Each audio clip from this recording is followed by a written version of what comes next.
Hello friends, வணக்கம். எல்லாரும் எப்படி இருக்கீங்க? நீங்கள் இது வரைக்கும் நம்ம சேனலை சப்ஸ்கிரைப் பண்ணாமல் பார்த்துட்டு இருந்தீங்க அப்படின்னா சப்ஸ்கிரைப் பண்ணிட்டு பாருங்க. கூடவே இருக்கிற பெல் பட்டனையும் ப்ரெஸ் பண்ணிக்கோங்க. இப்போ வாங்க நம்ம கதைக்குள்ளே போயிடலாம். இன்று 22/9/2012. இடம் அமெரிக்கா, வெள்ளை மாளிகை. இப்போது வெள்ளை மாளிகையில் உரையாற்றி கொண்டிருக்கும் அதிபர் ஒபாமாவுக்கு தன் உடம்பில் எச்சரிக்கை அழைப்பு மணி ஒலிக்கிறது. நாட்டில் ஏதாவது முக்கிய பிரச்சனை என்றால் மட்டுமே அது செயல்படும். சுதாரித்து கொண்ட அதிபர் உடனே உரையை முடித்துவிட்டு வெளியேறினார்.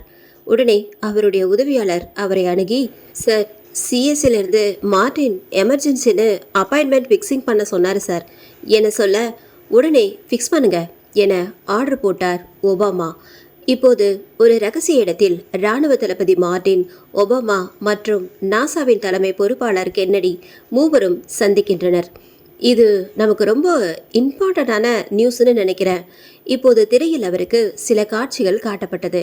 அதில் விண்வெளியில் 2 வகையான ஏலியன்கள் கொடூர உருவத்துடன் பல நவீன ஆயுதங்களுடன் கூட்டமாக சண்டையிட்டுக் கொள்ளும் காட்சிகள் உள்ளது. மிஸ்டர் கென்னடி, இது நாம எடுக்கிற ஹாலிவுட் படத்தோட காட்சிகள் ஒன்றும் இல்லையே.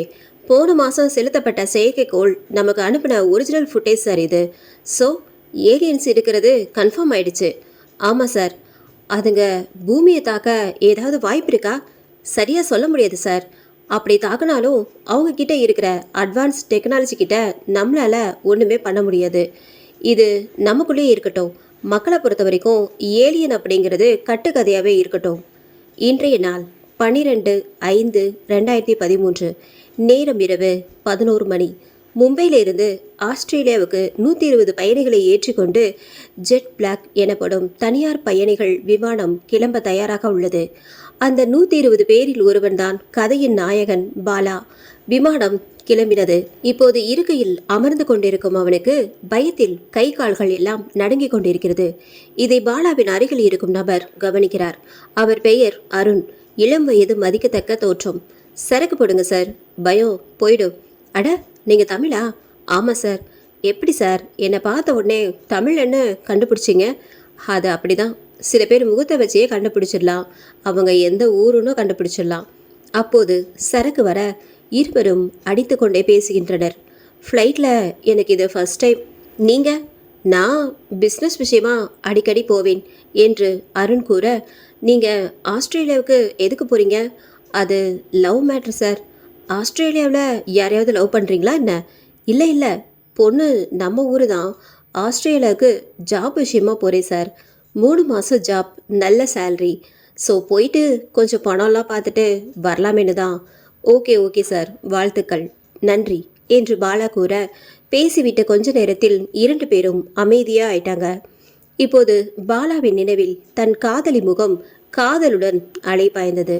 டேய், நேரில் பார்த்து பண்ணுற லவ்வே 6 மாதம் கூட தாங்க மாட்டேங்குது. இதில் இவர் ஆன்லைனில் வேற லவ் பண்ணுறாராமா. அதுவும் அவள் ஃபோட்டோ கூட தரமாட்டேன்றாளாமா. ஃபஸ்ட்டு உன் ஃப்ரெண்ட்ஸ் யாராவது ஓட்டுறாங்களான்னு செக் பண்ணிடா எருமை. ஏண்டி, நிறைய டைம்ஸ் ஃபோனில் பேசியிருக்கேன். நீயும் ஸ்பீக்கரில் போட்டு கேட்டல, அப்புறம் என்ன இன்னும் ஃபேக் ஐடி அது இதுன்னு சொல்லிட்டு இருக்கிற? டே மை லூஸ் ப்ரோ, இப்போல்லாம் நிறைய ஆப் இருக்குடா. யார் பேசினாலும் கேர்ள்ஸ் வாய்ஸ் வர மாதிரி. ஹே, எனக்கு தெரியும், அவள் பொண்ணு தான். சரி, எப்போ மீட் பண்ண போகிறீங்க 2 பேரும்? மை பர்த்டேக்கு. சூப்பர்டா. இன்னும் 5 டேஸ் தான் இருக்கு போல. ஆமாண்டி, ஒரே பயமாக இருக்கு. என்னடா பயம்? பொண்ணு அழகா இல்லாமல் உன்ன மாதிரி இருந்துட்டா அதான் கொன்றுவேன் உன்னை. அப்போது நான் அழகா இல்லையா? பின்ன சீப்ப, அது பையனாக தான் இருக்கும். என்னோட சாபம். போடி. பிரியா பாலாவோட தங்கச்சி. பாலா ஃபேஸ்புக்கில் கீர்த்தி அப்படிங்கிற பொண்ணை லவ் பண்ணுறான். இப்போது பாலாவோட பர்த்டே வருது. ஒரு கோவிலில் மீட் பண்ணுறதா பிளான். பாலா இப்போது கோவில் உள்ள வந்துட்டான். கீர்த்திக்கு கால் பண்ணுறான். எங்கே இருக்க? நான் வந்துட்டேன். அதுக்குள்ளேயா? நான் 10 மணிக்கு தானே வர சொன்னேன். அது உன்னை பார்க்க போகிறோங்கிற அப்படிங்கிற ஒரு ஆர்வத்தில் 1 hour முன்னாடியே வந்துட்டேன். So sweet. என்னப்பா, எப்போ வருவ நீ? அது வந்து, ஓய், என்ன இழுக்கிற? எனக்கு பயமாக இருக்குது. நீ இழுக்கிறத பார்த்தா வந்துடுவல்ல. நான் உன்னை பார்த்துட்டேன். ஓய், நீ என்ன சொல்கிற? நானும் ஆர்வ கோளாறுல உன்னை பார்க்க 1 hour முன்னாடியே வந்துட்டேன் அண்ட் பார்த்துட்டேன். அடி பாவி, சுற்றி திருப்பி எல்லா இடத்துலையும் பார்க்குறான். நீ எங்கே இருக்க இப்போ? வெயிட், வர. பாலாக்கு ஹார்ட் பீட்ஸ் எல்லாம் பக்கு பக்குன்னு துடிக்குது ஃபாஸ்ட்டாக. அவன் பின்னாடி இருந்து ஒரு வாய்ஸ் பாலான்னு. பாலா திரும்புகிறான். அவளை பார்த்த உடனே மயங்குற அளவுக்கு அவ்வளோ அழகாலாம் இல்லை, ஆனால் எனக்கு பிடிச்சிருக்கு. மனசில் அவ்வளோ ஹாப்பி. என்னாச்சு சைலண்ட்டாக இருக்கீங்க? நீங்கள் பாலா தானே? ஆமாம். நீ கீர்த்தி தானே? ம், ஆமாம் ஆமாம். சரி வா உட்காந்து பேசலாம். ரெண்டு பேரும் ஓரமாக போய் எல்லோரும் கோவிலில் உட்கார இடத்துல உட்கார்றாங்க. சைலண்ட்டாக இருந்தால் எப்படி? என்னை பிடிக்கலன்னு எடுத்துக்கவா? சேச்சா அப்படி இல்லை, ஃபர்ஸ்ட் டைமில் அதான் கொஞ்சம் சைலண்ட்டு மெயின்டைன் பண்ணுறேன். மற்றபடி லவ் யூ தான்.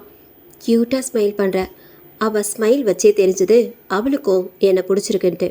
அப்படியே எழுந்து கோவில் முழுக்க சுற்றி எல்லா கடவுளையும் கும்பிட்டோம். எனக்கு கடவுள் மேலே அவ்வளோவா நம்பிக்கை இல்லை, பட் அவளுக்காக ரொம்ப விழுந்து விழுந்து சாமி கும்பிட்ற மாதிரி ஆக்ட் பண்ணேன். நடக்கும்போது எங்களையே அறியாமல் கை கோர்த்து நடந்தோம். அதெல்லாம் ஒரு தனி ஃபீல். ஃபர்ஸ்ட் டைம் லவ் பண்ணுறவங்களுக்கு அது அப்படியே ரெக்க கட்டி பறந்து வானத்தில் பறக்கிற மாதிரி ஒரு ஃபீல் கொடுக்கும். 1 hour ரெண்டு பேரும் ஒன்றா கோவிலை சுற்றிட்டு இப்போது கிளம்புறதுக்கு ரெடியானோம். கிளம்பட்டா? ம், ஃபர்ஸ்ட் நீ போ. ஏன்? எனக்கு போக கஷ்டமாக இருக்குது. நீ போனதுக்கப்புறம் போகிறேன். எனக்கும் அப்படி தான் இருக்குது. பக்கத்தில் தானே இருக்கோம், சீக்கிரமாகவே இன்னொரு நாள் மீட் பண்ணலாம். சரியா? இப்போ போ. போகிறேன். பைக்கை ஸ்டார்ட் பண்ணிவிட்டு அங்கே இருந்து கிளம்பினான். பின்னாடி திரும்பி பார்க்கும்போது அவள் என்னை பார்த்துட்டு நின்றுட்டு இருந்தா. பாலாவுக்கு பழைய ஞாபகங்கள் வந்து செல்ல இப்போது மறுபடியும் ஃப்ளைட்குள்ளே பாலா. ஃப்ளைட் ஆகாயத்தில் பறந்துக்கிட்டே இருந்தது. அப்போது திடீர்னு அலாரம் அடிச்சது. அது ஃப்ளைட் ஆபத்தில் இருக்குது அப்படிங்கிற எச்சரிக்கை அலாரம். சார் என்னாச்சு? ஏன் இப்படி நடக்குது? ஃப்ளைட்டில் ஏதோ ப்ராப்ளம்னு நினைக்கிறேன். ஐயோ!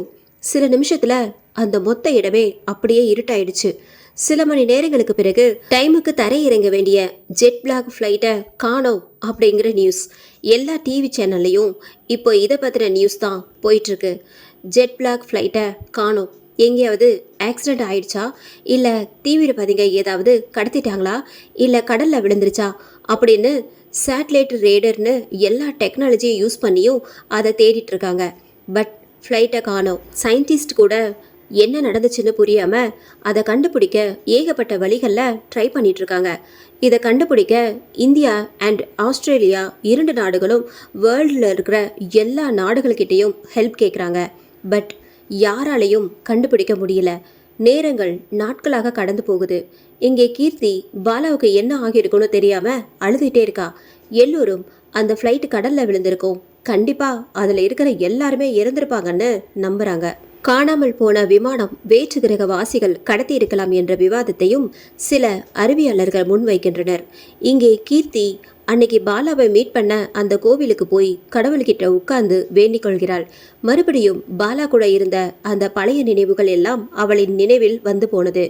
அன்னைக்கு கோவிலில் 2 பேரும் மீட் பண்ணிட்டு போன அப்புறம் வீட்டுக்கு போய் கீர்த்தி பாலாவுக்கு மெசேஜ் பண்ணுறா. ஓய், என்ன ஆன்லைனில் காணோம்? இதோ வந்துட்டேன், வா வா. நான் கூட பிடிக்கல போல, அதான் சார் எஸ்கேப்னு பார்த்தேன். சேச்சா, உன்னை எனக்கு ரொம்ப பிடிச்சிருக்கு. அப்போ ஏன் ஐ லவ் யூன்ட்டு இப்போ வரைக்கும் எதுவுமே என்கிட்ட சொல்லலை? அது ஃபர்ஸ்ட் டைம் பார்க்குறோம்ல, அதான் பதட்டத்தில் பேச வரல. நெக்ஸ்ட் டைம் பார்க்கும்போது ஐ லவ் யூ சொல்லி கிஸ் கூட தரேன், ஓகேவா? அட பாவி, என்ன வேணாமா? எனது சீப்போடா. எனக்கு உன்னை பார்த்துக்கிட்டே இருக்கணும் போல இருக்கு. உன்னை விட்டு போக மனசே வரல. நீ சொல்லிட்ட, நான் சொல்லலை, அவ்வளோதான். சரி, ஒரு நல்ல ஃபோட்டோ அனுப்பு உன்னோடது. இப்போ தானே பார்த்த, அதுக்குள்ளே என்ன?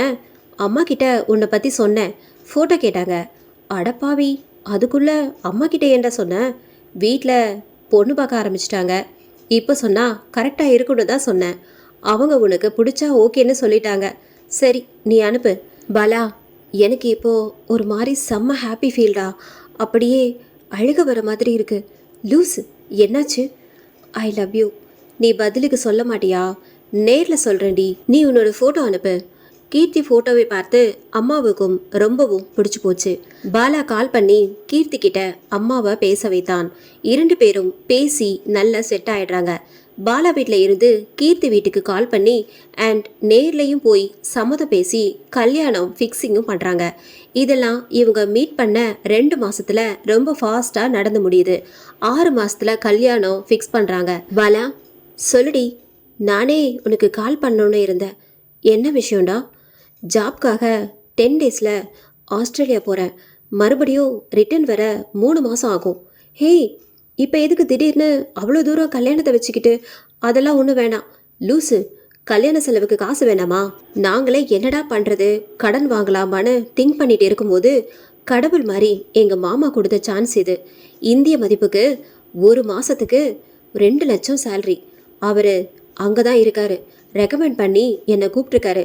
இதை விட நல்ல சான்ஸே கிடைக்காதுடி. அதான் போகிறேன். ஓ அப்படியா?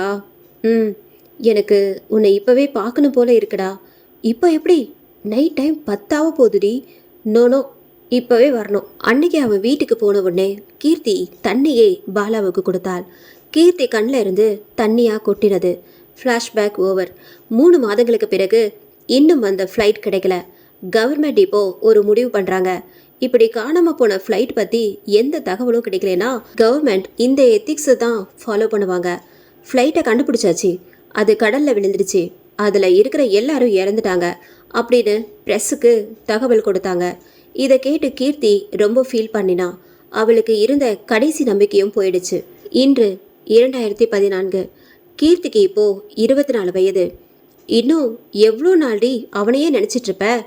மறக்க முடியலம்மா. இன்று 2015. கீர்த்திமா, அப்பா உனக்கு மாப்பிள்ளை பார்க்கட்டுமாடா? நடந்ததெல்லாம் மறந்துட்டு புதுசாக ஒரு வாழ்க்கையை ஆரம்பித்தா எல்லாம் சரியாக போயிடும். வேண்டாப்பா, அப்பா சொல்கிறேன்ல, கேளுமா ப்ளீஸ்ப்பா. எனக்கு இப்போதைக்கு கல்யாணம் வேணாப்பா. இன்று 2018. ஹேய், வயசு 28 ஆச்சு. இன்னும் ஒரு பொட்ட பிள்ளைய வீட்டில் வச்சு கட்டி கொடுக்காம என்ன பண்ணுறேன்னு சொந்தக்காரங்க எல்லாரும் காரி துப்புறாங்க. அதுக்கு நான் என்ன பண்ணுறது? கேட்குறவங்கள போய் கல்யாணம் பண்ணிக்க சொல்லு. உனக்கு அதிகம் செல்ல கொடுத்துட்டோன்னு நினைக்கிறேன். மா, பேசாமல் போமா, என்னை டிஸ்டர்ப் பண்ணாத. எனக்கு நிறைய வேலை இருக்குது. இன்று 2019. ஹேய், மாப்பிள்ளை வீட்டு ஆளுங்கெல்லாம் வந்துட்டாங்கடி, போய் காஃபி எடுத்துட்டு வா. சரிம்மா. இன்று 2020. 30 வயசாகி போச்சு. இன்னும் வர மாப்பிள்ளை எல்லாரையும் பிடிக்கலன்னு சொல்லிட்டே இரு. அதுக்கப்புறம் எவனும் உன்னை பொண்ணு பார்க்க வர போகிறதில்ல. பிடிக்கலன்னு தானே சொல்ல முடியும். பிடிக்காத பையனோடலாம் என்னால் லைஃப் ஓட்ட முடியாது. நல்ல பையனாக பாருங்க, கல்யாணம் பண்ணிக்கிறேன். ஃபஸ்ட்டு உன்னை வேலைக்கு அனுப்புறத நிப்பாட்டணும். வேலைக்கு போய் தான் நீ கெட்டு போயிட்ட. இன்று 2021. கீர்த்திமா, அப்பா ஒன்று கேட்பேன், மறைக்காமல் உண்மையை மட்டும் சொல்லணும். என்னப்பா, இன்னமும் நீ அவனை தான் நினச்சிட்ருக்கியாம்மா? அவன் செத்து 8 வருஷம் ஆச்சுமா. ஏன்பா, பசங்க மட்டும்தான் தோத்து போன காதலை நினச்சி அப்படியே இருப்பாங்களா? பொண்ணுங்க இருக்கக்கூடாதா? ஆனால் எந்த பொண்ணும் அப்படி இல்லையேம்மா. நம்மளை சுற்றி என்ன நடக்குதுன்னு பார்த்துக்கிட்டு தானம்மா இருக்க. உன் கூட படித்த எல்லாரும் செட்டில் ஆயிட்டாங்க. நீ மட்டும் தனியாக இருந்து என்னத்தை சாதிக்க போகிற? நான் சந்தோஷமாக தான்ப்பா இருக்கேன். நல்ல ஜாப், நல்ல சேல்ரி, பாசம் காட்ட அப்பா அம்மா. இதை விட வேறு என்ன வேணும் லைஃப்பில் எனக்கு? நான் பாலாவை எப்போவோ மறந்துட்டேப்பா. ஆனால் அவன் இடத்துல வச்சு என்னால் வேறு யாரையும் பார்க்க முடியலப்பா. அப்போது லைஃப் லாங் தனியாகவே இருந்துடலான்னு முடிவு பண்ணிட்டியா? ஆமாப்பா. செருப்பால் அடிப்பேன் நாயே அப்படின்னு ஒரு வாய்ஸ்.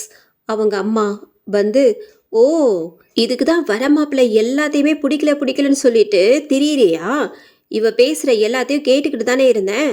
மா, இப்போ எதுக்கு கத்துற நீ? அப்படி தான் நீ கத்துவ. ஒரு பையன் காலம் பூரா தனியாக இருக்கலாம். ஆனால் ஒரு பொண்ணு இந்த சொசைட்டியில் தனியாக வாழவே முடியாது. நாங்கள் இருக்கிற வரைக்கும் இருப்பேன். அதுக்கப்புறம் என்ன பண்ணுவ? ஒரு பொம்பளை தனியாக இருந்தா பச்சை குழந்தைன்னு கூட பார்க்காம ரேப் பண்ணுற காட்டு மிராண்டி வாழற ஊருடியுது. அதையும் மீறி நீ தனியாக இருக்கணும்னு நினைக்கிறியா? உன் காலில் வேணாலும் விழறண்டி. அம்மா சொல்கிறத கேளு. அம்மா உயிரோடு இருக்கணும்னு நினச்சா கல்யாணம் பண்ணிக்கோ. இல்லைன்னா விடு, நான் செத்து போகிறேன் இப்போவே. இதுக்கு மேலே ஒரு பொண்ணால் என்ன பண்ண முடியும்? வேற வழியே இல்லாமல் கீர்த்தி கல்யாணத்துக்கு ஓகே சொல்கிறா. இன்று ஆஸ்திரேலியா மெல்போர்ன் ஏர்போர்ட்டில் கண்ட்ரோல் ரூமில் ஒர்க் பண்ணுறவங்களுக்கு இப்போ ஒரு ஷாக்கிங். சம்மந்தமே இல்லாமல் ஒரு ஃப்ளைட் இந்த ஏர்போர்ட்டை நோக்கி வந்துக்கிட்டு இருக்கு. அது எந்த ஃப்ளைட்டுன்னு கண்ட்ரோல் ரூமில் இருந்தே அதை கண்டுபிடிச்சிடலாம். அந்த ஃப்ளைட் நேம் ஜெட் பிளாக். அதை பார்த்த உடனே எல்லோருக்கும் ஷாக்கிங். ஏன்னா அந்த கம்பெனி ஃப்ளைட்டை 2016 க்ளோஸ் பண்ணிட்டாங்க. இப்போது ஃப்ளைட்டு உள்ளே இருக்க பைலட் கிட்ட பேச முயற்சி பண்ணுறாங்க. அவரோட லைன் கனெக்ட் ஆகுது. இவங்க கேட்ட கொஸ்டினுக்கு பைலட் சொன்ன பதில் எல்லோருக்கும் அதிர்ச்சியை கொடுக்குது. தொடர்பு இணைக்கப்படுகிறது.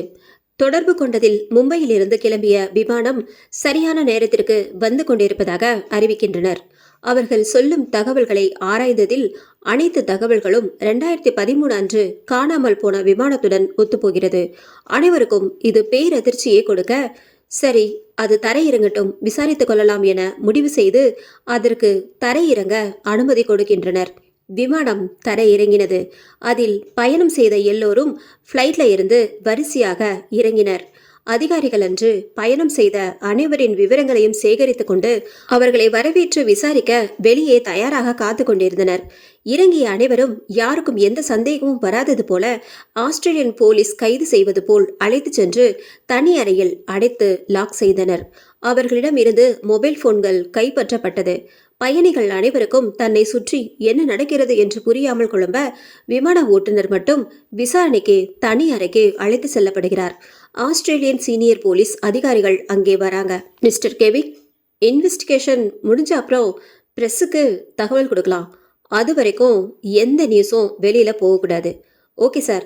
இங்கே அடைக்கப்பட்ட பயணிகளில் பல பயணிகளுக்கு பயங்கர குழப்பம். மாற்றி மாற்றி பேசிக்கொள்கின்றனர். என்னாச்சு சார்? ஏன் எல்லாரும் ஷாக்ல இருக்காங்க? நம்மளையே இப்படி தனியா லாக் பண்ணி வச்சிருக்காங்க. நான் லாஸ்ட் மந்த் இந்த ஏர்போர்ட் வந்தப்போ இது இப்படி இல்லை. 1 மந்த்ல எப்படி இவ்வளோ சேஞ்ச் பண்ண முடியும்? லாக் பண்ணி வச்சிருக்கிறவங்கள மெடிக்கல் செக் பண்ண அரேஞ்ச் பண்ணுங்க. அண்ட் அவங்க வெளியே இருக்க யாரு கூடயும் பேசிடக்கூடாது. ஓகே சார் என்று கெவின் சொல்ல, இந்தியாவுக்கு இன்ஃபார்ம் பண்ணிட்டீங்களா? இன்னும் இல்லை சார். உங்கள் ஆர்டருக்கு தான் வெயிட்டிங். இதை பற்றி ஃபர்ஸ்ட் நம்ம பிரசிடென்ட் கிட்ட கன்சல்ட் பண்ணிட்டு பண்ணுவோம். என்ன சார், என்னவா இருக்கும்? ஏதாச்சும் தீவிரவாதிங்க பாம் மிரட்டல் விட்டிருந்தாலோ இல்லை யாராவது அரெஸ்ட் பண்ணுறதுக்காகவோ சில சமயம் இப்படி பண்ணுவாங்க. ஓ அப்படியா? பாலா அப்படியே திங்க் பண்ணிகிட்டே சுற்றி இருக்கிற எல்லா இடங்களையும் பார்த்தான். அங்கே அவன் பார்த்த கேலண்டரில் டேட் 2021 செப்டம்பர்னு போட்டிருந்தது. சார், அந்த கேலண்டரை பாருங்களேன், 2021 இருக்கு. அட ஆமாம் சார், ஏன் இப்படி இருக்கு? 8 இயர்ஸ்க்கு அப்புறம் வர காலண்டர் போட்டிருக்காங்க. இருவரும் வியப்பில் மாற்றி மாற்றி முழித்துக்கொள்ள இப்போது தனி அறையில் இருக்கும் விமான ஓட்டுநர்களை விசாரித்தனர். அதில் அவர்கள் சொல்லும் தகவல்கள் அதிர்ச்சியையும் குழப்பத்தையும் ஏற்படுத்தினது. நாங்கள் மும்பையில் ஃப்ளைட்டை ஸ்டார்ட் பண்ணி சரியான டைமுக்கு தான் இங்கே வந்திருக்கோம். எனி ப்ராப்ளம் அப்படின்னு ஓட்டுநர்கள் இவர்களை பார்த்து கேட்டனர். ஆம், அந்த விமானத்தில் பயணம் செய்த அனைவரும் மும்பையில் ஏறியதை தொடர்ந்து சரியான நேரத்தில் ஆஸ்திரேலியா வந்து சேர்ந்திருக்கோம் என நினைத்து கொண்டிருந்தனர். ஆனால் 8 வருடங்கள் கடந்துவிட்டது என்று இங்குள்ளவர்களுக்கு மட்டுமே தெரியும். ஆஸ்திரேலியன் போலீஸ் 3 மணி நேரம் தொடர்ந்து அவர்களை விசாரித்தனர். விசாரணையின் முடிவில் நீங்கள் 8 வருடங்கள் கழித்து தரையிறங்கி உள்ளீர்கள் என்ற உண்மையை அவர்களுக்கு விளக்கி சொல்ல அவர்களால் எதையும் நம்பவே முடியவில்லை. அனைவரையும் அவரவர் வீட்டிற்கு விமானத்தில் அனுப்பி வைக்க முடிவு செய்தனர். இப்போது செய்தியாளர்களுக்கு இந்த தகவல் கொடுக்கப்பட்டது. உலகமே இந்த செய்தியை கண்டு அதிர்ச்சியில் வியந்து போய் உள்ளது. சில பேருக்கு மட்டும் செம ஹாப்பி. அதுலேயும் கீர்த்தியும் ஒருத்தி. பாலா அருணுக்கு பாய் சொல்லிவிட்டு குழப்பத்துடன் விமானம் ஏற தயாரானான். திருப்பி கொடுக்கப்பட்ட மொபைல் வைத்து வீட்டுக்கும் கீர்த்திக்கும் தகவல் தெரிவிக்கலாம் என முயற்சிக்க சுத்தமாக போனில் டவர் இல்லை. அது ஏர்டெல் சிம் மற்றும் 2G நெட்வொர்க். பாவம், அவனுக்கு இந்த சிம் கம்பெனியும் இல்லை, 2Gயும் இல்லை என்பது தெரியவில்லை. இப்படி குழப்பத்திலேயே ஒரு வழியாக சொந்த ஊருக்கு பயணித்தான். செல்லும் வழியில் பல மாற்றங்களை கவனித்தவாறு வியப்புடன் வீட்டிற்கு விரைந்தான். அவன் தெருவில் காலடி எடுத்து வைக்கும்போது அவனை சுற்றி கூட்டம் கூடிவிட்டது. எல்லோரும் அவனை வியப்பாக பார்க்க ஆரம்பிக்கிறாங்க. செத்து போனவன் எப்படிடா உயிரோட வந்தா? அதுவும் எப்படி போனானோ அப்படியே வந்திருக்கானே. ஆம், பயணித்த அனைவரின் உடலிலும் வயதிலும் கூட எந்த மாற்றமும் நடக்கவில்லை. வீட்டுக்குள்ள போன உடனே அப்பா அம்மாவை பாலா கட்டிப்பிடிச்சி அழறான். பாலா இன்னமும் அதிர்ச்சியில இருந்து வெளியே வரவே இல்லை. அவனை பொறுத்தவரை நேற்று தான் ஆஸ்திரேலியா கிளம்பி போனான், இன்னைக்கு வீட்டுக்கு வந்துட்டான் என்றது போல இருந்தது. பேச வார்த்தைகள் வரவில்லை. வீட்டில் மாட்டியிருக்கிற ஃபோட்டோவை பார்த்தான். அது பிரியா கல்யாணமான ஃபோட்டோ. பிரியாவுக்கு கல்யாணம் ஆயிடுச்சாப்பா? ஓ. கீர்த்தி வீட்டுக்குள் வந்தாள். வந்து பாலா முன்னாடி நின்றாள். பாலாக்கு பேரதிர்ச்சி. கீர்த்தி ஆளே மாறி போயிட்டா. ஆள் குண்டா மாறிட்டா. அழுது கொண்டே பாலாவை கட்டி அணைத்தாள். அப்போது வீட்டை சுற்றி செய்தியாளர்கள் முற்றுகையிட்டனர். அவன் இப்போது கீர்த்தியே ஒன்றும் பேசாமல் திடுதிடுவென முழித்து பார்க்க, பாலா, என்னாச்சுடா? ஏதாவது பேசு. எனக்கு என்ன பேசுறதுனே தெரியல. என்னை சுத்தி இப்ப நடக்கிற, நான் பார்க்குற எல்லாமே கனவு மாதிரி இருக்கு. என்னால இதை நம்பவே முடியல, ஏத்துக்கவும் முடியல. உன்னால மட்டும் இல்ல, உலகத்துல இருக்கிற எல்லாராலையும் இதை நம்ப முடியல. வேர்ல்டு ஃபுல்லா இப்ப இந்த நியூஸ் தான் வைரலா போயிட்டு இருக்கு என்று கீர்த்தி சொன்னாள். ஒன்று மட்டும் நல்லா தெரியுது, எனக்கு நடந்தது ஒரு விபத்து. அதுல இருந்து நான் மீண்டு வந்திருக்கேன். உலகத்துல எப்போவாவது இந்த மாதிரி அதிசயங்கள் நடக்கிறது வழக்கம்தான். இதை பத்தியே நினைச்சி வருத்தப்படாம அடுத்தது என்ன பண்ண போறோன்னு யோசிப்போம். 3 நாட்களுக்கு பிறகு இப்போ நான் என்னோட இயல்பு வாழ்க்கைக்கு திரும்ப ஆரம்பிச்சிட்டேன். கீர்த்தி வீட்டில் அவளுக்கு நிச்சயம் பண்ணியிருந்த கல்யாணத்தை நிறுத்தின கையோட அவங்க எங்கள் வீட்டுக்கு வந்து இந்த வாரமே கல்யாணத்தை வச்சுக்கலான்னு பேசி முடிவு பண்ணாங்க. எனக்கும் அதுதான்னு சரின்னு பட்டது. கீர்த்திக்கு பாலாக்கும் கல்யாணம் நல்லபடியாக முடிஞ்சுது. முதல் இரவு அறை. நீ எனக்கு அக்கா மாதிரி இருக்கடி இப்போ பார்க்க. வேற வழி இல்லை செல்லம். இந்த அக்கா கூட தான் உன் வாழ்க்கையை ஓட்டணும். 8 வருஷமா நான் இல்லாம சாப்பிட்டு சாப்பிட்டு நல்லா ஜாலியா இருந்திருக்க போல. அட பாவி, என்னடா இப்படி சொல்லிட்ட? இப்போ உன் ஏஜ் என்ன? 32. கல்யாணம் பண்ணி வைக்காம எப்படி இவ்வளோ நாளா விட்டாங்க உன்னை? ரொம்ப கஷ்டம்தான் பட்டேன். அப்படியே உன்னோட நினைவுகள்லையே தனியா வாழ்ந்துடலான்னு தான் இருந்தேன். உன்னை பொறுத்த வரைக்கும் ஒன்ஸ் முடிவு பண்ணிட்டா அதை நீ சாகிற வரைக்கும் மாத்திக்கவே மாட்டேன். அதானே உன்னோட கேரக்டர். உங்க அப்பா எல்லாத்தையும் என்கிட்ட சொன்னாரு கீர்த்தி. டேய், போதுண்டா, சும்மா தொண பேசிட்டு இருக்க. 2 பேரும் ஹக் பண்ண நெருங்கும் போது மேலே இருக்கிற ஃபேன் திடீர்னு 2 பேரும் பக்கத்துல வந்து விழுந்தது. கீழே விழுந்த ஃபேன் சுத்தி அந்த இடமே ரணகலமா மாறினது. இருவரும் அதிர்ச்சியில் உறைந்து போக சத்தம் கேட்டு வெளியே இருக்கிறவங்க ரூம் டோரை தட்ட பாலா சென்று கதவை திறக்க அப்போது கீர்த்தி மொபைலுக்கு வெளிநாட்டு நம்பரிலிருந்து கால். பதற்றத்துடனே அழைப்பை அட்டன் செய்து காதில் வைக்க, என் நேம் ஸ்டீவ், நான் வாஷிங்டனை சேர்ந்தவன். உங்ககிட்ட ஒரு முக்கியமான விஷயம் பேசணும். ரொம்ப ரொம்ப இம்பார்ட்டண்ட். சொல்லுங்க. உங்க ஹஸ்பண்ட் பாலா பெரிய ஆபத்தில் இருக்காரு. எப்போ வேணா அவர் உயிர் போகலாம். அவரை வெளியே எங்கேயும் அனுப்பாதீங்க. சேஃப்டியாக வச்சுக்கோங்க. நாளைக்கு நான் உங்களை வந்து பார்க்குறேன். கால் கட்டானது. ஹே கீர்த்தி, உனக்கு எதுவும் அடிபடலைல? வீட்டில் உள்ள அனைவரும் பதற்றத்துடன் வந்து விசாரிக்க இடங்களை சரி செய்துவிட்டு அவர்கள் வெளியே செல்ல மறுபடியும் இப்போது தனிமையில் இருவரும். பாலா, பயமா இருக்குடா. என்னாச்சு? இப்போ அமெரிக்கால இருந்து ஸ்டீவ் அப்படிங்கிற ஒருத்தர் கால் பண்ணி ஓ உயிருக்கு ஆபத்து, ரொம்ப ஜாக்கிரதையா பார்த்துக்கோன்னு சொல்றாரு. ஓ, அடுத்த நாள் வாஷிங்டன்ல இருந்து மிஸ்டர் ஸ்டீவ் பாலா வீட்டுக்கு வருகிறான். பாலா ஃபேமிலி கிட்ட அவர் நாசால சயின்டிஸ்டாக ஒர்க் பண்ணுறதா இன்ட்ரோ பண்ணிக்கிறான். Hi mister Bala, how are you? I am fine sir. நீங்கள் ஏன் என்ன பார்க்க வந்திருக்கீங்கன்னு தெரிஞ்சுக்கலாமா? உங்களை சுற்றி நடக்கிற விஷயங்கள் உங்களுக்கு குழப்பத்தையும் எரிச்சலையும் உண்டு பண்ணிகிட்ருக்கு. ஐ மே ரைட் மிஸ்டர் பாலா? எஸ். எங்களை சுற்றி என்ன சார் நடக்குது? ப்ளீஸ் எக்ஸ்பிளைன் பண்ணுங்களேன் கொஞ்சம். சொல்கிறேன், அதுக்காக தானே வந்திருக்கேன். நாங்கள் நிறையா ரிசர்ச் பண்ணிட்டோம் mister Bala. Jet black flight incident பற்றி எனக்கு தெரிஞ்ச ஓரளவுக்கு நாங்கள் கண்டுபிடிச்சதை உங்களுக்கு எக்ஸ்பிளைன் பண்ணுறேன். பட் எது உண்மைன்னு போக போக தான் தெரியும். இப்போது நான் கேட்குற கொஸ்டினுக்கு யோசிச்சு பதில் சொல்லுங்கள்.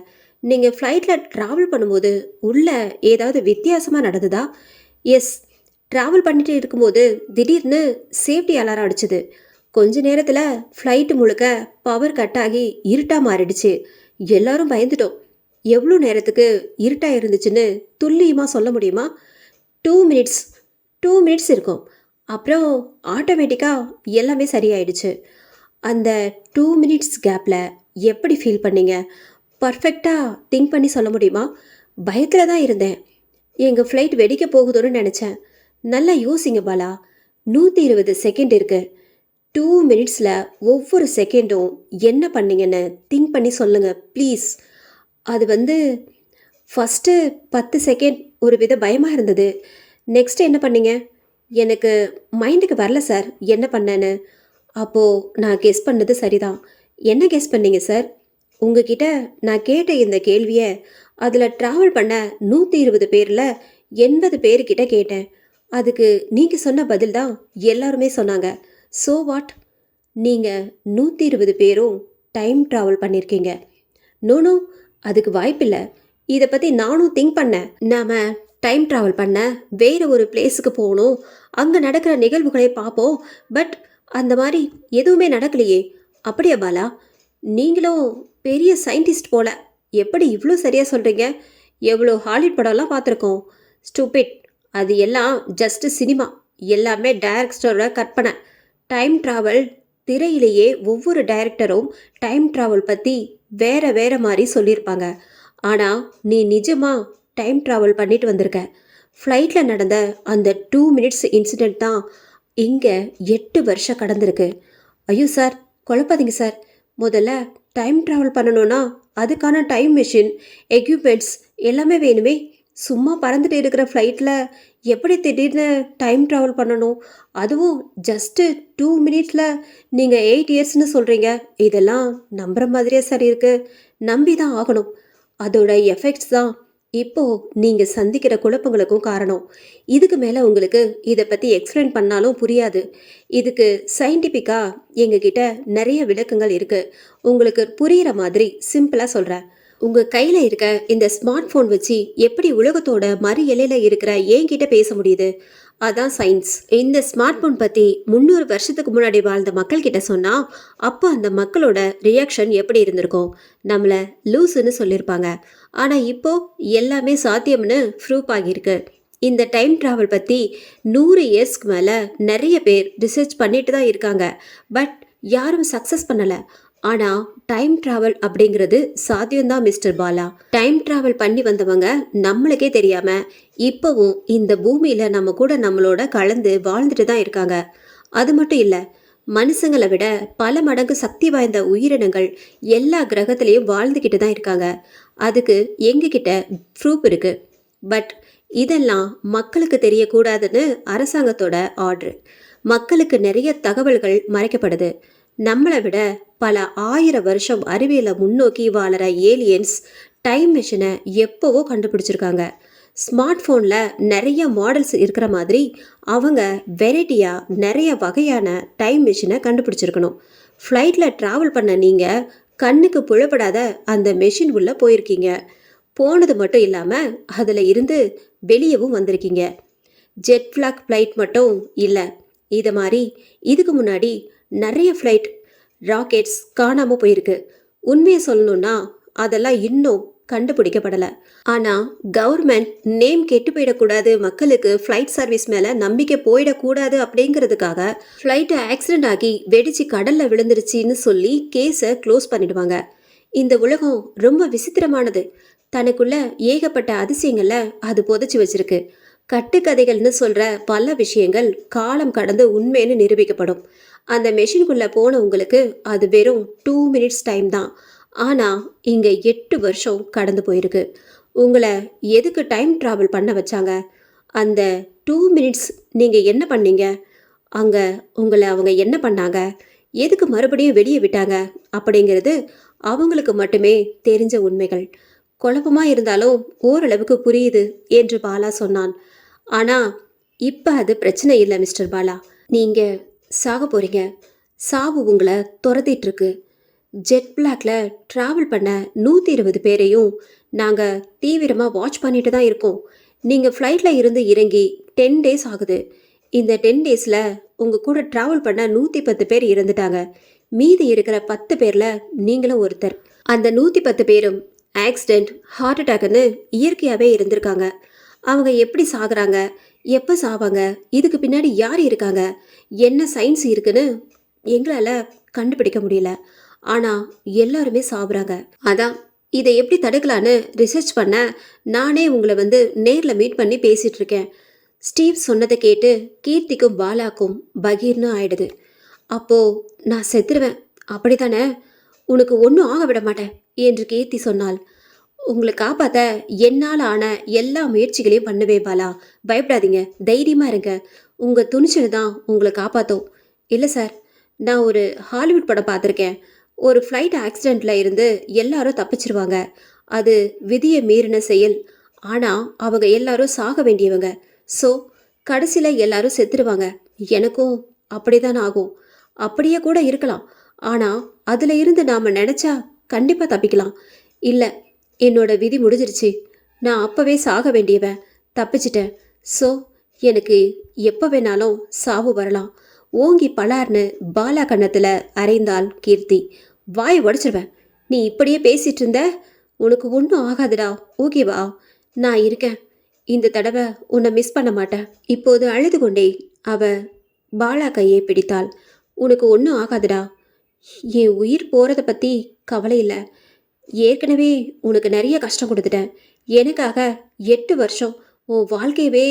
பாலா போதும், இதுக்கு மேலே பேசாத. எனக்கு ஒரு ப்ராமிஸ் பண்ண. என்ன? இந்த தடவை எனக்கு ஏதாவது ஆச்சுன்னா நீ இன்னொரு கல்யாணம் பண்ணிக்கணும். என்னை நினச்சிட்டே வாழற அந்த முட்டாள்தனமான லவ் உனக்கு வேண்டாம். பேசுறத நிறுத்து. இதுதான் கடைசி ஆசை, என்னோட கடைசி ஆசை. இதை மட்டும் நிறைவேற்று கீர்த்தி. மிஸ்டர் ஸ்டீவ், என்னை சேவ் பண்ண ஏதாவது பிளான் இருக்கா உங்ககிட்ட? இது வரைக்கும் அப்படி எதுவும் இல்லை. அப்போ கீர்த்தி பாலாவை ஒரு மாதிரி ஷாக்கிங்காக பார்த்தாள். பாலா, என்னாச்சு? என்னாச்சு உனக்கு? ஏன் இப்படி வேர்த்து கொட்டுது? பாலா அப்படியே தன்னுடைய முகத்தை உடம்பெல்லாம் பார்த்தான். அப்படியே வேர்த்து கொட்டியது. தன்னுடைய அசிஸ்டண்டை உடனே கூப்பிட்டு மெடிக்கல் கிட்டை கொண்டு வர சொன்னான். கீர்த்தி, எனக்கு நெஞ்சு வலிக்கிற மாதிரி இருக்கு கீர்த்தி. என்ன சொல்ற? ஸ்டீவ், இன்னும் கொஞ்ச நேரத்துல இவருக்கு அட்டாக் வரப்போகுது. அதான் இப்படி வேர்த்து கொட்டுது போல. இன்னும் கொஞ்ச நேரத்துல இவருக்கு அட்டாக் வர சான்ஸ் இருக்கு. அதான் இப்படி வேர்த்து கொட்டுது. உடனே ஸ்டீவ் மெடிக்கல் கிட் எடுத்து சில ட்ரீட்மெண்ட் பண்ணான். கொஞ்ச நேரத்துல நெஞ்சு வலி போய் பாலா நார்மல் ஆகினான். சார், என்னாச்சு அவனுக்கு? Heart attack. Thank God. இப்போ ஓகேவா? ஓகே தான், பட் இனிமே ரொம்ப ஜாக்கிரதையாக இருக்கணும். என்ன ஸ்டூபிட் சார் இது? இப்போ நடக்கிறதுக்கும் உங்கள் சயின்ஸுக்கும் என்ன தொடர்பு இருக்குது? இதுக்கு என்ன மாதிரியான விளக்கங்களை நீங்கள் கொடுக்க போகிறீங்க? பாலாவை எப்படி காப்பாற்ற போகிறோடாமா என்று கத்தினாள். கோவப்படாதீங்க கீர்த்தி, சம்திங் ராங். எனக்கே குழப்பமாக தான் இருக்குது. அப்போது ஸ்டீவ்க்கு கால் வருது. அட்டன் பண்ணா ஒரு ஷார்ட் நியூஸ். 120 பேரில் உயிரோடு இருக்கிறதா சொன்ன அந்த மீதி 10 பேரில் இப்போ 9 பேர் இறந்துட்டாங்கன்னு. இதை கேட்டு ஸ்டீவ் அப்படியே ஸ்டன்னிங் ஆகி நின்றான். சார், என்னாச்சு? அந்த ஃப்ளைட்டில் ட்ராவல் பண்ண 120 பேரில் 119 பேரும் இறந்துட்டாங்க. இப்போ மீதி இருக்கிறது பாலா மட்டும்தான். எனக்கு புரியல. டீப்பாக ஃபாலோ பண்ணி எல்லோருக்கும் சேஃப்டி அலர்ட் கொடுத்தோம். இது நடந்திருக்குன்னா எப்படி? அதுதான் சார் விதி என்று பாலா சொன்னான். நான் விதியை மீறி வாழ்ந்துட்டுருக்கேன். என் சாவை யாராலையும் தடுக்க முடியாது. என்னால் முடியும். உன்னை நான் சாக விட மாட்டேன் என்று கீர்த்தி கூறினாள்.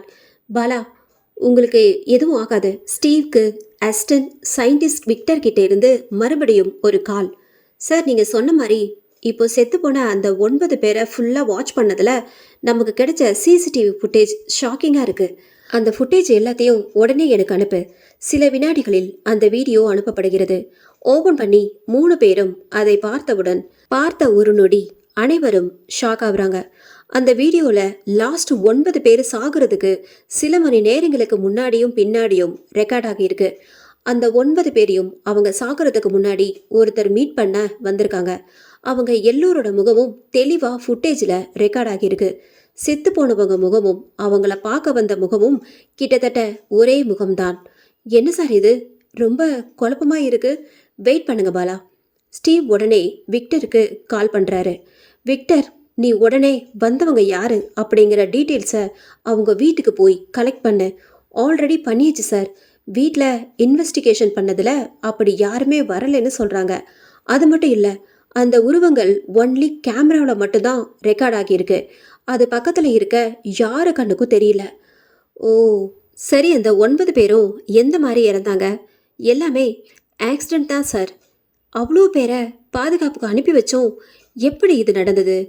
என்கிட்ட இதுக்கு பதில் இல்லை சார். கால் கட்டானது. சார், என்ன நடக்குது இங்கே? நெக்ஸ்ட்டு நாம் என்ன பண்ண போகிறோம் என்று கீர்த்தி கேட்டாள். என்னோட கெஸ்ஸிங் சரினா இப்போ இங்கே ஒருத்தன் பாலாவை மீட் பண்ண வருவான். அப்போது டமால் டமால் என்று துப்பாக்கியால் யாரோ சராமரியாக சுட்டு தள்ளுகின்றனர். நான் சாக மாட்டேன், எல்லோரும் தப்பிச்சு போயிடுங்க என கத்திக்கொண்டே பாலா வீட்டிலிருந்து வெளியே ஓட காவலர்கள் அவனை தடுக்க முயற்சிக்க அவர்களையும் தள்ளிவிட்டு வீட்டை விட்டு வெளியேறி சாலையின் நடுவே ஓடினான். அப்போதும் அந்த துப்பாக்கி குண்டுகள் அவனை துரத்திய வண்ணம் உள்ளது. இதை பார்த்த கீர்த்தி, ஸ்டீவ் இருவரும் அரண்டு போகின்றனர். காரணம், இந்த சுடும் சத்தம் யார் காதுக்கும் கேட்கவில்லை. இது பாலாவின் காதுகளுக்கு மட்டுமே கேட்கின்றது. அதனாலேயே அவன் ஓடிக்கொண்டிருக்கிறான். பாலா ஸ்டாப், வெளியே போகாதீங்க, நில்லு பாலா. இப்போது மூவரும் ஆளுக்கு ஒரு திசையில் பிரிய மெயின் ரோடு சாலையில் ஓடும்போது ஒரு லாரி பாலாவை நோக்கி வேகமாக வந்தது. லாரியை பார்த்து சுதாரித்து கொண்ட பாலா லாரியை தாண்டி பாய்ந்து குதிக்கிறான். அந்த இடம் அப்படியே இருட்டாக புல்லட் சத்தங்கள் இருக்க தப்பித்து விட்டோம் என்று பாலா பெருமூச்சு வாங்கிக் கொண்டே எழுந்து நடந்தான். அப்போது அவன் எதிரே அவன் கண்ட காட்சியை பார்த்து அரண்டு போய்விட்டான். அப்படியே இந்த இடத்தை நிறுத்தி வைத்துவிட்டு 3 மாதத்திற்கு பிறகு நடக்கும் கதையை பார்ப்போம். இடம் மகாத்மா காந்தி பள்ளி. இப்போது கீர்த்தி வகுப்பறையில் மாணவர்களுக்கு பாடம் நடத்தி கொண்டிருந்தாள். அப்போது ஸ்கூல் அட்டெண்டர் வந்து, மேடம், உங்களை உடனே பார்க்கணும், ரொம்ப முக்கியமான விஷயம் என்று ஒருவர் வந்து காத்திருக்கிறார் என்று சொல்ல, யாராக இருக்கும் என சிந்தித்தவாறு, வெயிட் பண்ண சொல்லுங்க, வரேன் என்று சொல்கிறாள். சில நிமிடம் கழித்து கீர்த்தி அவரை பார்க்க செல்ல, அவர் ஹாலின் அந்த பக்கம் திரும்பி பார்த்தது போல சேரில் அமர்ந்துள்ளார். ஹலோ, கீர்த்தி வாய்ஸ் கேட்டதும் உட்கார்ந்திருக்கிற அவரு மெதுவா திரும்புறாரு. அவர் திரும்பியவுடன் கீர்த்திக்கு பகீர் என்று ஆகிவிடுகிறது. அவள் கண்களில் இருந்து கண்ணீர் வழிய அவன் அச்சு அசல் பார்க்க பாலாவை போலவே உள்ளான். யாரு நீங்க என கீர்த்தி அவனை பார்த்து அழுதபடி கேட்க, இப்போது கதையின் இந்த இடத்தை அப்படியே நிறுத்தி வைத்துவிட்டு 1 மாதத்திற்கு முன்னர் பாலா எதிரில் இருந்து ஒருவனை பார்த்து அரண்டு வியந்த காட்சியை பார்ப்போம். ஏனென்றால் அந்த உருவம் அச்சு அசல் பாலாவை போலவே உள்ளது. யார் நீ? உன்னை பார்த்து நீ யாருன்னு கேட்டா எப்படி? புரியல. புரியணும்னா நீ லாரியை கிராஸ் பண்ண அந்த இடத்தை பாரு. பாலா திரும்பி பார்த்தான். அங்கே பாலாவின் உடல் நசுங்கி போய் இரத்த வெள்ளத்துல சாலையில் விழுந்து கிடந்தது. மக்கள் கூட்டம் கூட கீர்த்தி கதறி கதறி அழுதாள். நான் செத்துட்டேனா? ஏன் என்னை சுத்தி இப்படி நடந்தது? அதுக்கு என்ன ரீசன்? இயற்கைக்கு எதிரான சில உயிரினங்களோட அதி பயங்கரமான கண்டுபிடிப்புகள் தான் நமக்கு நடந்ததுக்கு காரணம் என்று அவன் சொன்னான். எனக்கு புரியல என்று பாலா சொல்ல, டைம் டிராவல் இதான் இங்க நடக்கிற குழப்பங்களுக்கு காரணம் என்று அவன் சொன்னான். நானும் நீயும் வேற வேற இல்ல, 2 பேரும் ஒரே ஆள் தான். நான் கடந்த காலத்தை சேர்ந்தவன், நீ நிகழ்காலத்துல வாழறவ. எனக்கு உருவம் இல்லை, ஆனா உனக்கு இருக்கு. நான் டைம் டிராவல் பண்ணி உன்னோட காலத்துல வந்து மாட்டிக்கிட்டேன். என்ன பண்றதுன்னு தெரியாம இங்க தனிமையில என்னோட காலத்தை ஓட்டிட்டு இருந்தேன். அப்போ உனக்கு நடந்த ஜெட் பிளாக் பிளைட் இன்சிடென்ட் பத்தி பார்த்தேன். அதுல உன்னோட முகம் ஏன் முகம் மாறி இருக்கிறது தெரிஞ்சுது. அதுக்கப்புறம் தான் தெரிஞ்சுது நான் தான் நீன்னு. உன்னை எப்படியாவது பார்க்கணும்னு நினைச்சுதான் வந்தேன். ஆனா இப்போ நான் உன்னை பார்த்த உடனே நீ இறந்துட்ட. இப்போது இவர்கள் பேசி கொண்டிருக்கும்போது இருவரின் உயிரிலும் ஒரு அதிர்வு. இருவரும் ஒன்றாக கலந்தனர். கலந்து முழு உடலாக பாலா உருவாகினான். இப்போது பாலாவின் முகத்தில் மகிழ்ச்சி ருத்ரதாண்டவம் ஆடுகிறது. ஆனால் அவன் அழுது கொண்டிருக்கும் கீர்த்தியை போய் பார்த்து ஆறுதல் சொல்லாமல் ஒளிந்தவாறு வேடிக்கை பார்த்தான். பார்த்துவிட்டு சற்றும் கவலையின்றி கண்டுகொள்ளாமல் எதிர் திசையில் சிரித்தவாறு நடந்தான். இப்போது இவன் எதிரில் ஸ்டீவ் வந்து நின்றான். ஷாக்கிங்கை கம்மி பண்ணிட்டு, என் கூட வா. இப்போது ஸ்டீவ் பாலாவை தனது அசிஸ்டன்ட்டுடன் வாஷிங்டன் அனுப்பி வைத்துவிட்டு இவர் கீர்த்தியுடன் சென்று இறந்த பாலாவின் உடலை அவர் குடும்பத்தாருடன் இணைத்து இறுதி சடங்கில் கலந்து கொண்டு அடக்கம் செய்தனர். சில நாட்களுக்கு பிறகு இடம் அமெரிக்காவின் வாஷிங்டன் பகுதியில் உள்ள ஒரு லேப். இப்போது ஸ்டீவ், விக்டர் மற்றும் பாலா மூவரும் எதிரெதிரே அமர்ந்து சரக்கு அடித்துக்கொண்டு பேச தொடங்கினர். அப்போ நீ கடந்த காலத்தை சேர்ந்தவன், டைம் டிராவல் பண்ணி இந்த காலத்துக்கு வந்திருக்க, அப்படிதானே? ஆமா. சரி, நீ எப்படி டைம் டிராவல் பண்ணன்னு எக்ஸ்பிளைன் பண்ணு. எனக்கு தெரியல சார். மிஸ்டர் பாலா, என்ன உளறீங்க? நீங்க ஒரு யுகத்தை கடந்து வந்திருக்கீங்க, எப்படி வந்தீங்கன்னு தெரியலன்னு சொல்றீங்க. நீங்க டைம் டிராவல் பண்றதுக்கு முன்னாடி உங்களுக்கு என்ன நடந்தது அதை கரெக்டா திங்க் பண்ணி சொல்லுங்க. அப்புறம் நீங்க டைம் டிராவல் பண்ணும்போது என்ன டேட்? 2010 மார்ச். அன்னைக்கு என்ன நடந்தது? அன்னைக்கு பைக்கில் ஜாப் முடிஞ்சு வீட்டுக்கு போயிட்டு இருந்தேன். டைம் ஈவினிங் 7க்கு மேலே இருக்கும். நல்லா இருட்டிடுச்சு. எனக்கு முன்னாடி ஒரு பைக் போயிட்டு இருந்துச்சு. அந்த பைக் திடீர்னு ஸ்கிட் ஆகி கீழே விழுந்துருச்சு. உடனே நான் என் பைக்கை ஸ்டாப் பண்ணிட்டு எழுந்து அவரை தூக்க போனேன். அவரோட பக்கத்தில் போன அப்புறம் எனக்கு அதிர்ச்சியாக இருந்தது. கீழே விழுந்து எழுந்துச்சு அவரோட உருவம் 2 உருவமாக மாறுச்சு. அதே சமயத்தில் என் உடம்புலையும் திடீர்னு ஒரு மாற்றம். அப்போ எனக்குள்ள இருந்தும் இன்னொரு உருவம் வெளியே வந்துச்சு. நானும் 2 பேரா மாறினேன். எங்களோட அந்த 2 உருவங்களும் எங்களோட நிழல் மாதிரி இருந்துச்சு. அப்போ அங்க திடீர்னு மெஷின் மாதிரி 5 பேர் வந்தாங்க. அவங்க பார்க்க வித்தியாசமா வேற்று கிரக வாசிகள் மாதிரி இருந்தாங்க. சில செகண்ட்ஸ்ல அப்படியே தலையெல்லாம் சுத்தி எதுக்குள்ளேயே போற மாதிரி ஒரு ஃபீல். நான் சுயநினைவே இழந்துட்டேன். எனக்கு நினைவு தெரிஞ்சதுக்கு அப்புறம் தான் புரிஞ்சுது நான் இப்போ 2012ல் இருக்கேன்னு. என் கெஸ்ஸிங் சரினா, அன்னைக்கு நைட் பைக்கில் இருந்து விழுந்தப்போ நீ பார்த்த ஏலியன்ஸ் தான் உன்னை டைம் ட்ராவல் பண்ண வச்சிருக்கணும். பட் சார், அதுங்க ஏன் இவங்கள டைம் ட்ராவல் பண்ண வைக்கணும்? அதனால அவங்களுக்கு என்ன யூஸ் என்று விக்டர் கேட்டான். விக்டர், இவங்க 2 பேரும் மட்டும் இல்லை, ஜெட் பிளாக் ஃப்ளைட்டில் ட்ராவல் பண்ண எல்லாருக்கும் இந்த இன்சிடென்ட் நடந்திருக்கு. அந்த 120 பேரோட உள் உணர்வுகளும் முன்னாடியே டைம் ட்ராவல் பண்ணி எதிர்காலம், அதாவது இப்போ இருக்க காலத்துக்கு வந்திருக்கு. ஜெட் பிளாக்ல இருந்து திரும்பி வந்த எல்லாருக்கும் சாகிறதுக்கு சில வினாடிகள் முன்னாடி அவங்க உள் உணர்வுகளை மீட் பண்ணியிருக்காங்க. சொல்லப்போனால் டைம் ட்ராவல் பண்ணி இங்கே மாட்டிக்கிட்ட அந்த உள் உணர்வுகள் தான் அவங்கள சாகவே தூண்டிருக்கு. செத்ததுக்கு அப்புறம் 2 உணர்வுகளும் இணைந்து ஒரு உருவத்தை கொடுத்துருக்கு. அந்த உருவம் தான் இப்போ நம்ம எதிர்க்க உயிரோட உட்கார்ந்துட்டு இருக்கிற கடந்த காலத்தை சேர்ந்த பாலா. இவன் இப்போ உயிரோட வந்த மாதிரியே அந்த 120 பேரும் மறுபடியும் உயிரோட வருவாங்க. சார், என்ன சொல்றீங்க? இது எப்படி சாத்தியம்? நீ தான் பார்க்குறியே, எதிர்க்க உட்கார்ந்துருக்க இவன் தான் நான் சொன்னதுக்கெல்லாம் ப்ரூஃப். அப்போ இவன் இங்கே இருக்கானா? கடந்த காலத்தில் வாழற பாலா என்ன ஆவான் சார்? அது அங்கே போய் பார்த்தா தான் தெரியும். விக்டர், நீ உடனே இறந்த அந்த 120 பேரில் யாராவது உயிரோட வந்திருக்காங்களா அப்படின்னு செக் பண்ணி பாரு. Okay sir. விக்டர் மொபைலில் அந்த டீட்டெயில்ஸ் எடுக்க ட்ரை பண்ணுற அந்த நேரத்தில் ஸ்டீவ் மறுபடியும் பாலா கிட்ட கேள்வி கேட்குறான். மிஸ்டர் பாலா, பதில் சொல்லுங்க. 2010 உங்கள் உள் உணர்வுகள் மட்டும் டைம் ட்ராவல் பண்ணி 2012 இங்கே வந்ததா சொல்கிறீங்க. இப்போது 2021, அது வரைக்கும் உங்கள் உள் உணர்வுகள் இங்கே என்ன பண்ணிட்டு இருந்தது? எனக்கு உள் உணர்வுகள் மட்டும்தான் இருந்தது, உருவம் இல்லை. என்னால் யாரையும் தொடவும் நான் இருக்கிறத வெளிப்படுத்தவும் முடியல. கிட்டத்தட்ட ஒரு கோஸ்ட் மாதிரி. அது ஒரு நரக வழி சார். என் காதலி பின்னாடியே அவ என்ன பண்றான்னு பார்த்துட்டே அவ கூடவே இருந்தேன். அது யாரு உன்னுடைய காதலி? அனுஷா. ஓஹோ, அப்பா அது கீர்த்திக்கு முன்னாடி. அவளை நான் ரொம்ப மிஸ் பண்ணேன். கடைசியா நிகழ்காலத்தில் இருக்க பாலா இறந்து என்னை நானே பார்க்கும்போது எனக்கு என்னோட உடல் கிடச்சிருக்கு. இப்போ விக்டர் ஸ்டீவ் கிட்ட அதிர்ச்சியான முகத்தோட, சார் 17 பேர் ரிட்டர்ன் வந்திருக்காங்க சார் என சொல்ல, ஸ்டீவ் சிரித்தபடி, சீக்கிரம் 120 பேரும் வந்துருவாங்க. இன்னொரு வேர்ல்ட் ஹெட்லைன் நியூஸ்க்கு எல்லாரும் ரெடி ஆகிக்கோங்க என்றான்.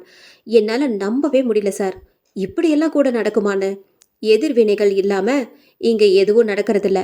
பிரில்லியன்ட் சார் நீங்கள். பட் அந்த ஏலியன்ஸ் ஏன் இப்படி பண்ணாங்கன்னு தான் தெரியல. கண்டிப்பாக காரணம் இல்லாமல் இதை பண்ணியிருக்க மாட்டாங்க. அப்போது எதிர்காலத்தில் ஏதோ பெரிய சம்பவம் இருக்குது. ஸோ பாலா, நீங்கள் நெக்ஸ்ட்டு என்ன பண்ணுறதா பிளான்? எனக்கு தெரியல சார். நான் எங்கே போக போகிறேன், என்ன பண்ண போகிறேன்னு தெரியல. உங்கள் வீட்டுக்கு போங்க மிஸ்டர் பாலா. நீங்கள் கஷ்டப்பட்டதெல்லாம் போதும். கீர்த்தி ரொம்ப நல்ல பொண்ணு. அவங்க கூட எல்லாரும் வாழற ஒரு அழகான வாழ்க்கையை வாழுங்க, போங்க. ஆனால் நான் காதலிச்சது கீர்த்தியை இல்லையே. எனக்கு கீர்த்தி யாருன்னு கூட தெரியாது. பாலா, நீங்கள் அவங்க கூட இருந்தா சந்தோஷமாக இருப்பீங்க. ஆனால் என்னோட காதலி அனுஷா மட்டும்தானே என்று பாலா சொன்னான். இதுக்கு மேலே உங்கள் இஷ்டம். Okay sir. பாலா கொஞ்ச நாளுக்கு அப்புறம் தன்னோட காதலி அனுஷாவை தேடி போனான். அவ கல்யாணம், 2 குழந்தை, புருஷன்னு அவ குடும்பத்தோட ரொம்ப சந்தோஷமா வாழ்ந்து வந்தா. இப்போது நடுவில் கீர்த்தியை பார்க்க வந்த பாலா காட்சியில் இருந்து தொடருவோம். அந்த ஸ்கூல்ல பாலா கீர்த்தியை பார்க்க இருவரும் எதிரெதிரே நிற்க, நான் வந்துட்டேன் கீர்த்தி என பாலா சொல்ல, கீர்த்தி அனைவரின் முன்னிலையிலும் பாலாவை கட்டி அணைத்து கண்ணீர் விட்டு அழுதாள். நீ எப்படி பாலா உயிரோட வந்திருக்க? கடந்த காலத்துல இருந்து டைம் டிராவல் பண்ணி வந்திருக்கேன் ஒன்ன பார்க்க. கட்டி அணைத்தபடியே பின்னால் ஒலிக்கும் பாலாவின் குரல். பாலா இருந்துட்டான்னு தெரிஞ்சும் கீர்த்தி அவனுக்காக 8 வருஷம் காத்திருந்தா. அந்த காதல் இப்போ முழுசா எனக்கு கிடைச்சிருக்கு. இனிமே ஒரு அழகான வாழ்க்கை எனக்கு பிடிச்ச மாதிரி கீர்த்தி கூட சந்தோஷமா வாழ போறேன்.